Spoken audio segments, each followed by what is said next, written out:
Gracias a Dios primeramente por este tiempo que nos permite compartir la palabra de nuestro Señor, poder recibir el consejo sabio de Él para nuestros ministerios. Eh, eh, Debo agradecer también a quienes organizan poder enfocarnos de la manera correcta en el reino. Quiero que en esta tarde abordemos un tema que llama poderosamente la atención y es justamente no perseguimos números. Pero el enfoque de este tema está orientado a redefinir el éxito en el reino de Dios. Lastimosamente, en un mundo donde el éxito se mide y se define por las cifras, es decir, los números, se hace necesario para los siervos de Dios evaluar cuál es la perspectiva correcta en cuanto a nuestros ministerios. A la hora de considerar nuestro servicio a Dios, no podemos perder de vista el consejo de Pablo a Timoteo cuando le dijo: esfuérzate para poder presentarte delante de Dios y recibir su aprobación. Sé un obrero que no tiene de qué avergonzarse y que explica o traza correctamente la palabra de verdad. Allá en 2 de Timoteo capítulo 2, versículo 15. Note bien, el apóstol Pablo instruye a Timoteo diciéndole: es necesario esforzarse para poder presentarse delante de Dios como un obrero aprobado. Pablo está próximo a partir de este mundo, como lo refiere en el capítulo 4, versículo 6 de la misma segunda carta, al expresar que ya está para ser sacrificado y que el tiempo de su partida estaba cercano. En ese contexto, y lleno de dudas respecto a lo que iba a pasar con la enseñanza de la verdad, encarga a uno de sus máximos soportes en el ministerio, Timoteo, para que prepare a hombres fieles, aptos para enseñar también a otros. Capítulo 2, versículo 2 de la misma carta. Esto es un indicio claro que su mayor preocupación e interés era la predicación del evangelio y la enseñanza de la verdad, sin ningún tipo de arandelas humanas, sin ningún tipo de modificaciones o alteraciones humanas. Ahora bien, los resultados de esto, de enseñar el evangelio, de enseñar la sana doctrina, iban a ser consecuencia de la forma como los oyentes recibían el mensaje, confrontándose directamente con Dios.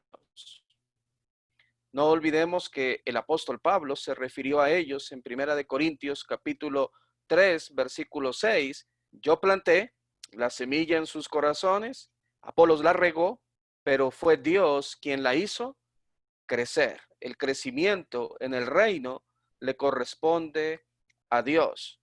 Pero la tarea de sembrar, la tarea de cuidar, la tarea de regar, es necesario que lo tomemos cada uno de los siervos y siervas del Señor con mucha responsabilidad. Por lo tanto, es urgente redefinir, si aún no lo hemos hecho, el éxito en el reino de Dios desde la perspectiva correcta, lo cual nos llevará necesariamente a abandonar ciertos conceptos y prácticas que, en lugar de glorificar a Dios, propósito central de nuestras vidas y ministerio, se encaminan más bien a la exaltación del hombre, al establecer patrones o reglas de sabiduría humana antes que la verdad inmutable de Dios.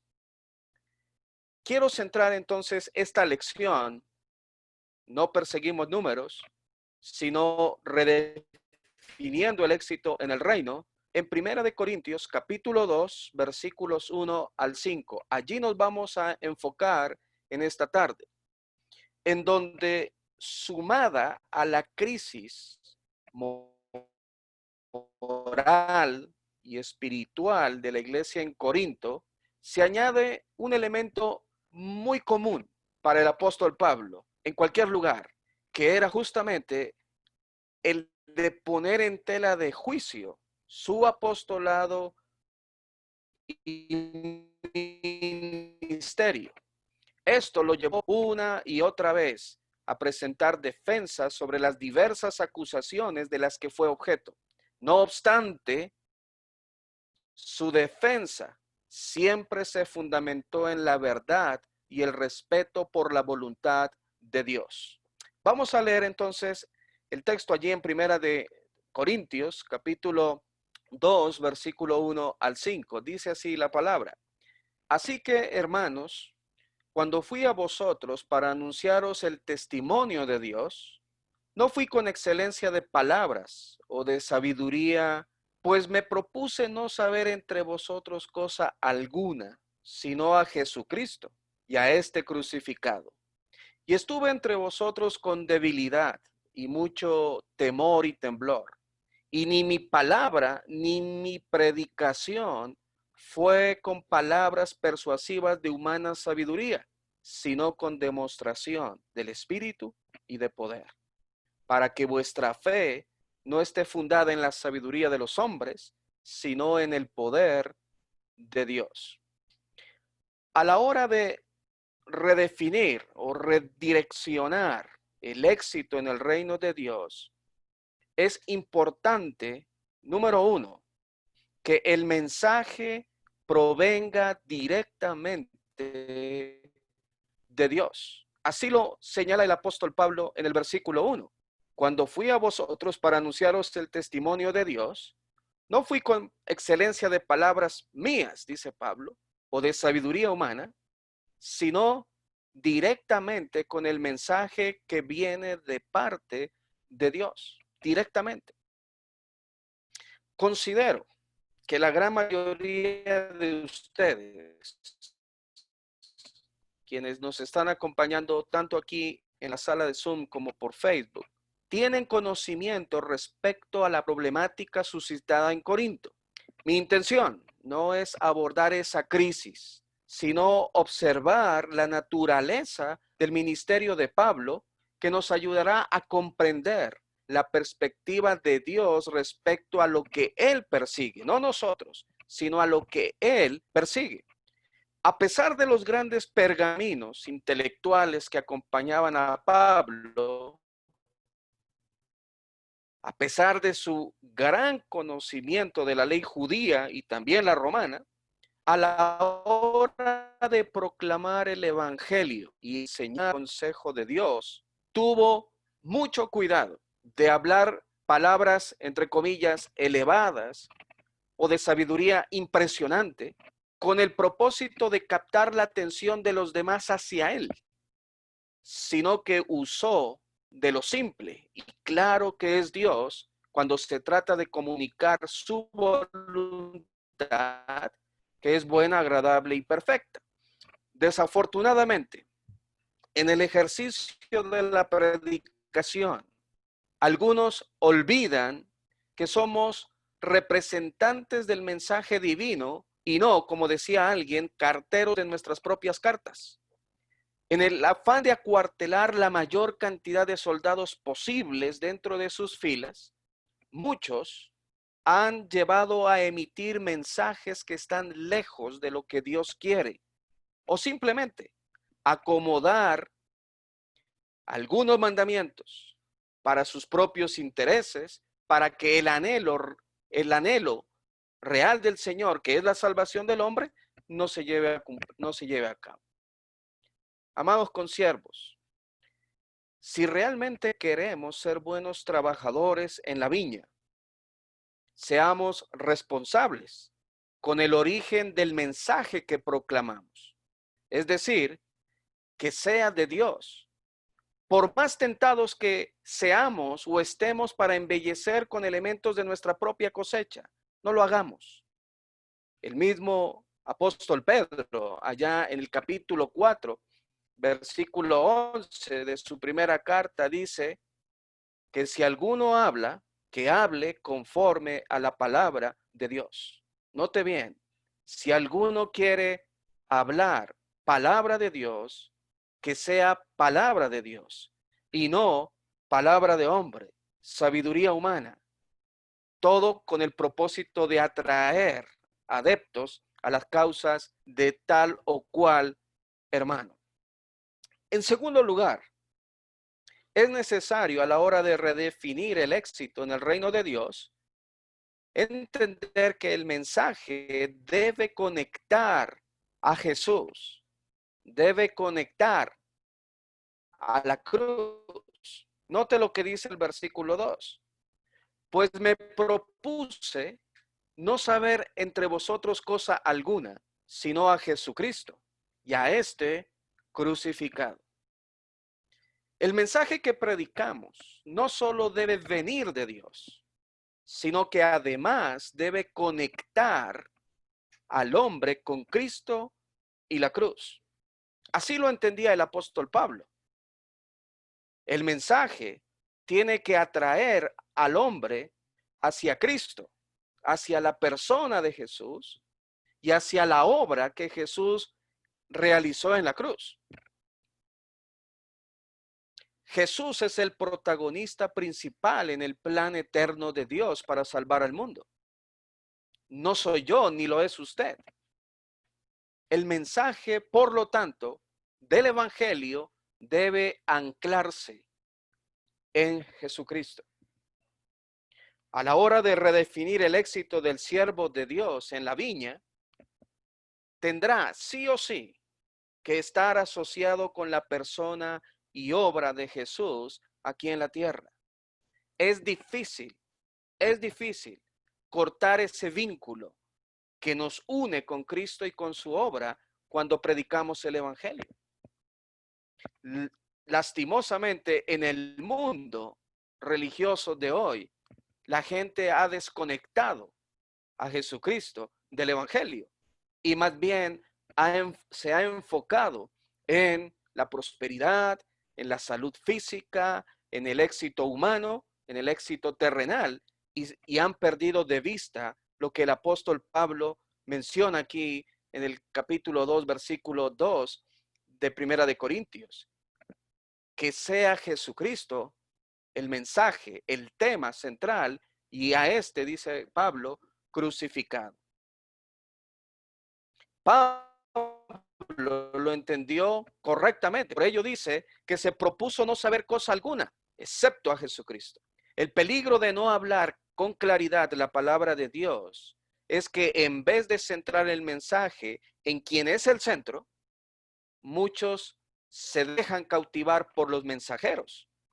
Y esto ya había pasado allí en Corinto. Capítulo 1, versículo 12 dice que algunos decían yo soy de Pablo, otros se identificaban con Apolos y le seguían. Otros en su lugar se identificaban con Pedro y unos cuantos también con Cristo. No busquemos números para nosotros. Quizá esto no esté en su corazón, pero si nos percatamos que hay hermanos que en vez de considerar a Cristo como el centro de sus vidas, nos están viendo a nosotros en ese papel, no guardemos silencio, ni mucho menos lo veamos como algo sin importancia. Porque Pablo, cuando vio esto en Corinto, dijo con severidad lo siguiente, capítulo 1, versículo 13. ¿Acaso está Cristo dividido en facciones? ¿Fui yo, Pablo, crucificado por ustedes? ¿Fue alguno de ustedes bautizado en el nombre de Pablo? Por supuesto que no, dice el apóstol. Esto generó malestar en el corazón de Pablo, de este gran siervo en la viña del Señor, porque la iglesia en Corinto se estaba dividiendo, siguiendo a determinadas personas, perdiendo de vista que el protagonista central es Jesucristo. Entonces, ¿qué gloria tiene usted o qué gloria tengo yo? ¿Qué autoridad tiene usted? ¿Qué autoridad tengo yo? Ninguna. La autoridad máxima es Cristo y a Él es a quien debemos predicar. Con el mensaje de Jesucristo es importante también sumar el mensaje de la cruz. El mundo necesita reconocer que en la crucifixión de Jesús se conquistó nuestra redención. Muchos, a la hora de predicar a Cristo, se enfocan solamente en su ministerio previo a la cruz, en lo bueno, misericordioso que era el Señor. Y no hay duda que lo era.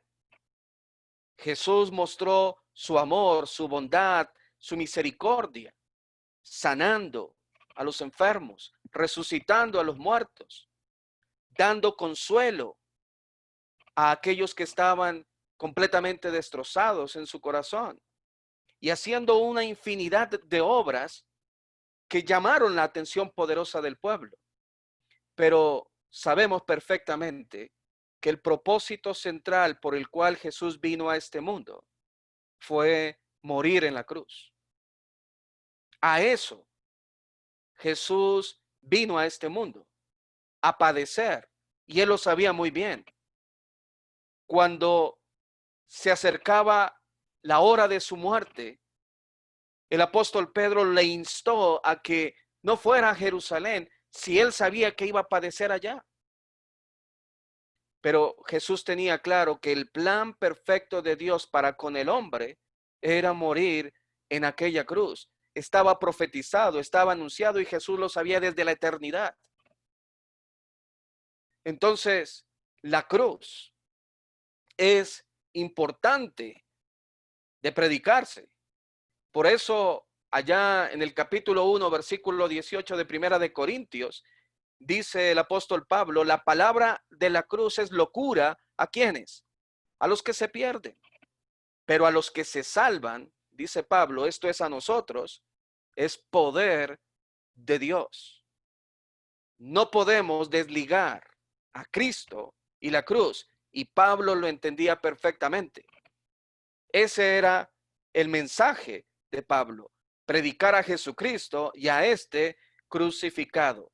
Que el testimonio que cautive al inconverso y al mismo cristiano ya convertido no sea nuestra experiencia, por más impresionante que ésta sea, sino la hermosura de Cristo.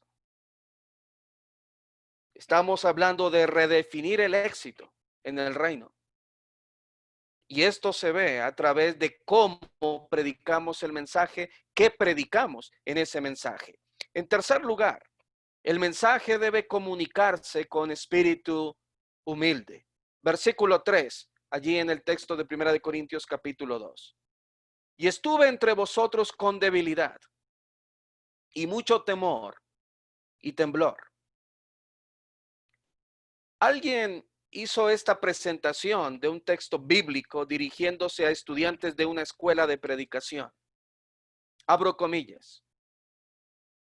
El doctor, teólogo, misiólogo, cristólogo, licenciado y exegeta Saulo de Tarso dijo: a mí, que soy menos que el más pequeño de todos los santos, me fue dada esta gracia de anunciar entre los gentiles el evangelio de las inescrutables riquezas de Cristo. Efesios capítulo 3, 8. ¿Por qué digo esto?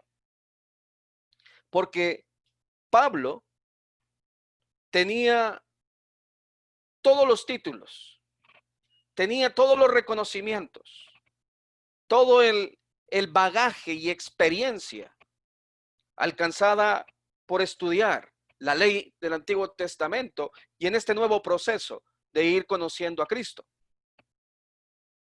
Pero esos logros, esos conocimientos, esos títulos, Pablo no los tomó en cuenta a la hora de predicar el evangelio.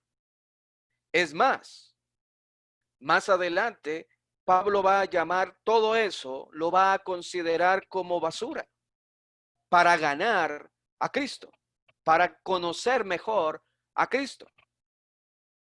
Y esto muestra, sin duda, el espíritu que acompañaba a Pablo a la hora de predicar el evangelio.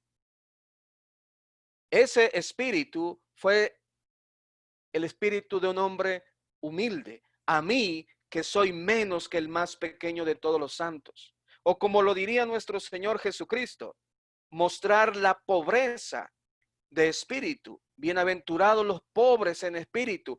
La dependencia de Dios constantemente. A mí, que soy el más pequeño, a mí, que soy como el abortivo, me ha sido dada esta gracia, este privilegio de anunciar entre los gentiles el evangelio de las inescrutables riquezas de Cristo. Es decir, hermanos, usted y yo tenemos este gran privilegio, pero debemos de asumirlo de la misma forma como lo asumió el apóstol Pablo, con humildad, no con soberbia, no con arrogancia, ni prestarnos para hacer alarde de los conocimientos y de todo lo que hemos alcanzado a través de los años, sino más bien reconocer que todo es debido a la misericordia y al poder de Dios. Una vez más, amados consiervos, el protagonista es Jesús, quien va en busca de verdaderos discípulos. Si el maestro nos dio ejemplo de vida cuando estuvo aquí en la tierra, mostrando su humildad, siendo esta la capacidad de renunciar a un estatus o condición, ¿qué nos queda a usted y a mí? ¿A qué posición o estatus vamos a renunciar nosotros si somos indignos delante de Él, si somos los más dignos de conmiseración? Tristemente, quienes van en busca de cifras, quienes persiguen números para sus reportes o informes, no quieren pasar inadvertidos. No quieren que su servicio a Dios se mantenga en el anonimato. Como aquellos fariseos en los tiempos de Jesús, que hacían alarde de su super espiritualidad, no solo para buscar aprobación de la gente, sino también para ganar adeptos a su causa. Esa actitud los llevó a ser reconocidos como hipócritas y soberbios. Jesús mismo les dijo: ustedes aman los primeros asientos en las cenas y las primeras sillas en las sinagogas, y que los saluden en las plazas y que los hombres les llamen rabí, rabí. Este es un buen momento, hermanos, para preguntarnos cuál es el interés real que tenemos de servir en la viña del Señor. ¿Cuál es? ¿Qué es lo que nos mueve? ¿Qué lo mueve a usted? ¿Qué lo motiva a usted a hacerlo?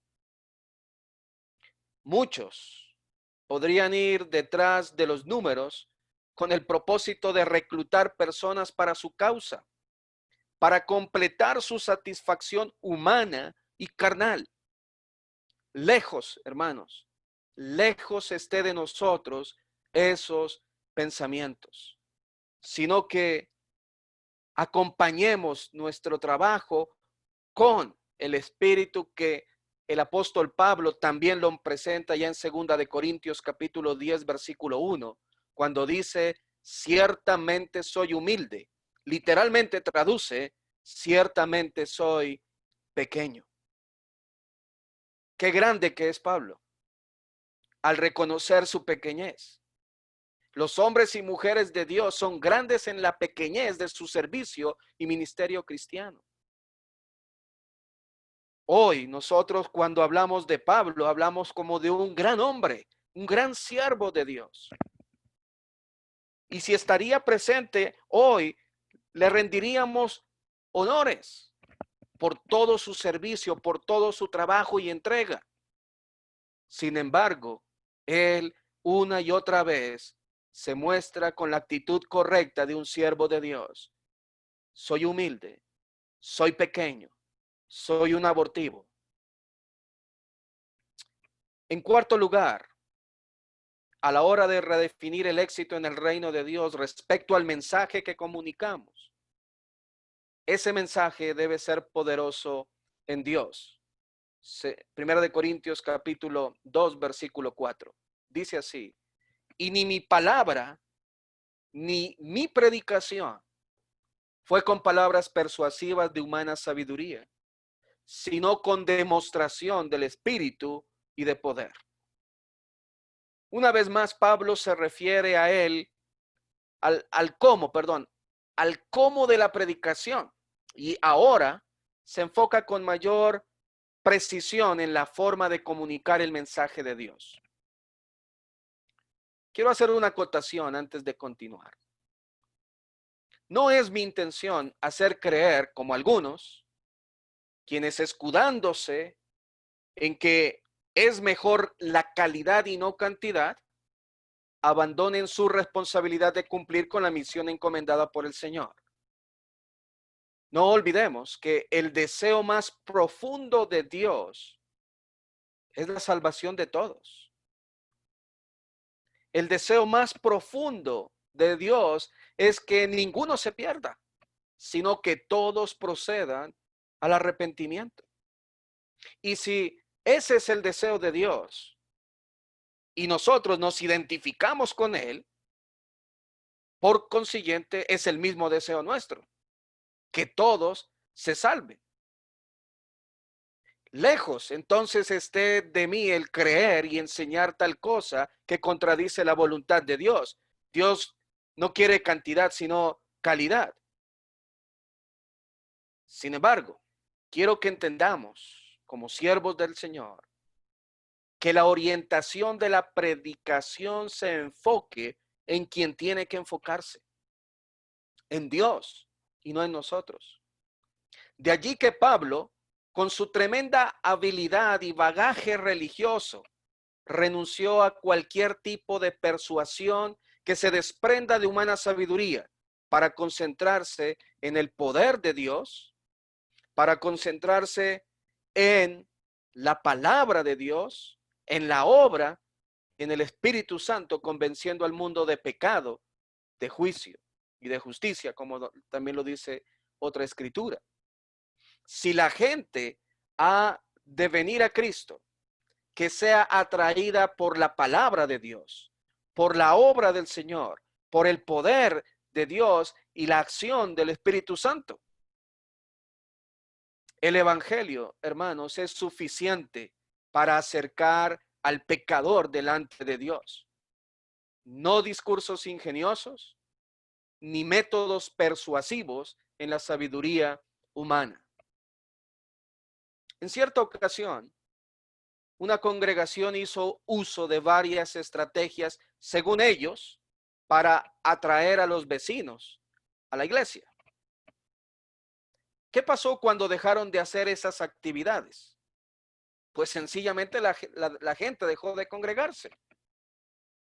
No estoy diciendo que no se realicen actividades que generen ambientes de unidad, comunión y compañerismo. Son muy necesarias a la hora de formar iglesia con vínculos estrechos. Pero si no se enfatiza con claridad el evangelio como prioridad, de nada servirá cualquier actividad que se haga. La palabra es poderosa por sí misma para llamar, transformar y salvar. Un hecho interesante para considerar. Jesús estuvo casi siempre rodeado de multitudes. Se nos habla en ocasiones de 3,000, 5,000 y grandes multitudes que acompañaban a Jesús. En una de ellas, en una de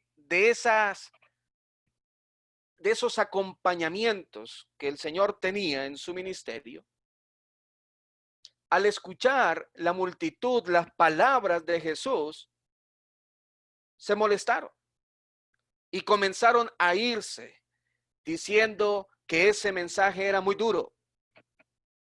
Jesús, al ver que los suyos también murmuraban, les dijo: ¿Queréis acaso iros también vosotros?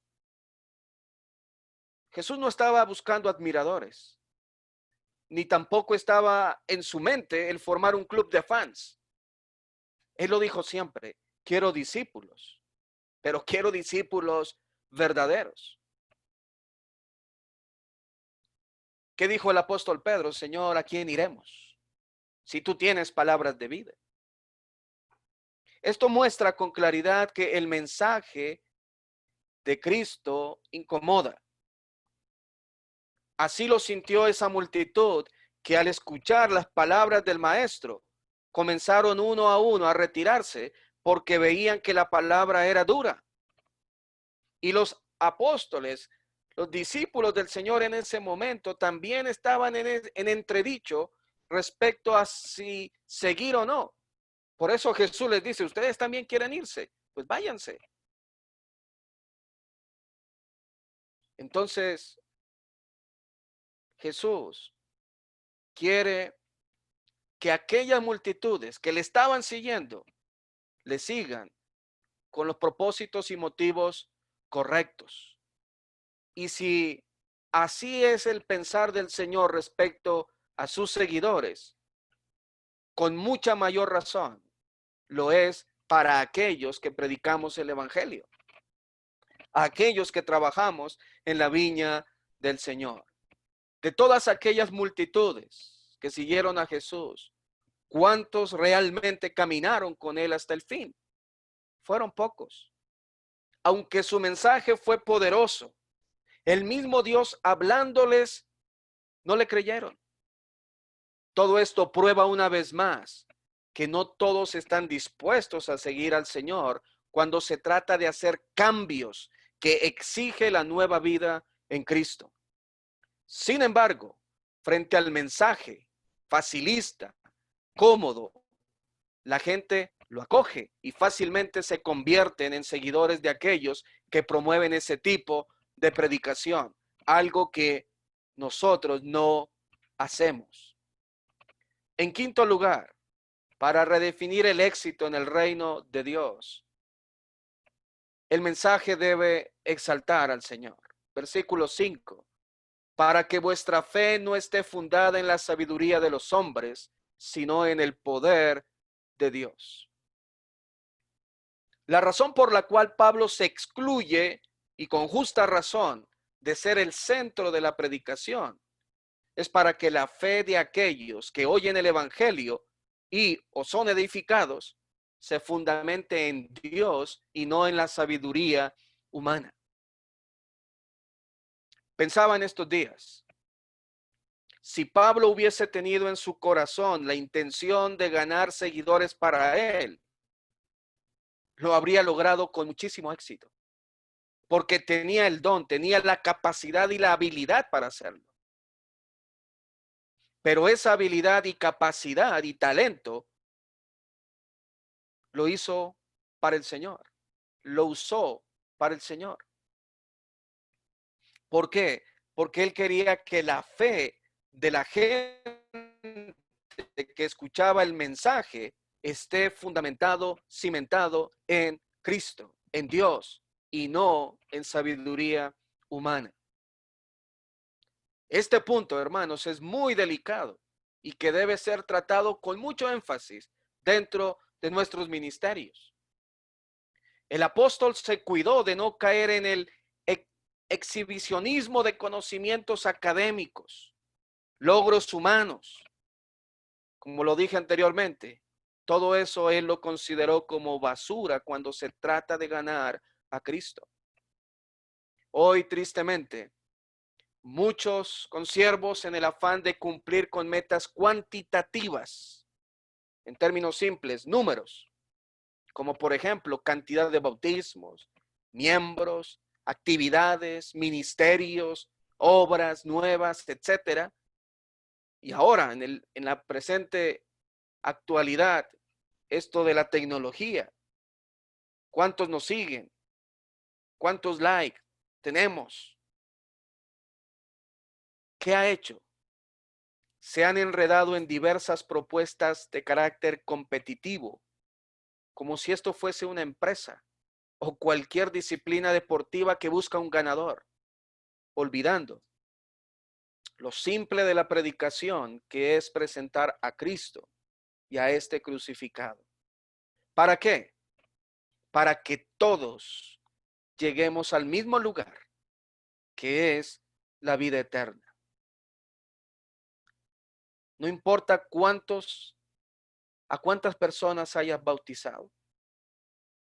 No importa cuántas personas son las que son influenciadas por ti. Si no llegas a la meta, que es la vida eterna. En conclusión, no permitamos, hermanos, que Satanás llene nuestro corazón de pensamientos carnales. Y mucho menos que empañe el servicio que ofrecemos a Dios. No sea, como dice el apóstol Pablo, no sea que habiendo sido heraldo para algunos, vengamos a ser eliminados. Mi ánimo en esta tarde, hermanos, es a que sigamos adelante con un espíritu humilde, reconociendo que la grandeza es de Dios, reconociendo que la exaltación debe ser hacia Dios, reconociendo que el protagonista central de esta obra es Cristo Jesús y no nosotros. Los números llegarán en el crecimiento de Dios, no para jactarnos en ellos, sino para seguir glorificando a Dios. Yo les animo a que sigamos siendo buenos obreros en la viña, buenos trabajadores, y que nuestros conceptos, nuestras opiniones sean completamente desarraigadas para que dejemos que la palabra trace el rumbo que usted y yo debemos seguir en este camino. Que Dios les bendiga y que Dios nos ayude cada día a ser buenos siervos. Como dijo Jesús, después que hayamos hecho todo, entonces reconozcamos que somos siervos inútiles, porque lo que debimos hacer, hicimos. Dios les bendiga, hermano.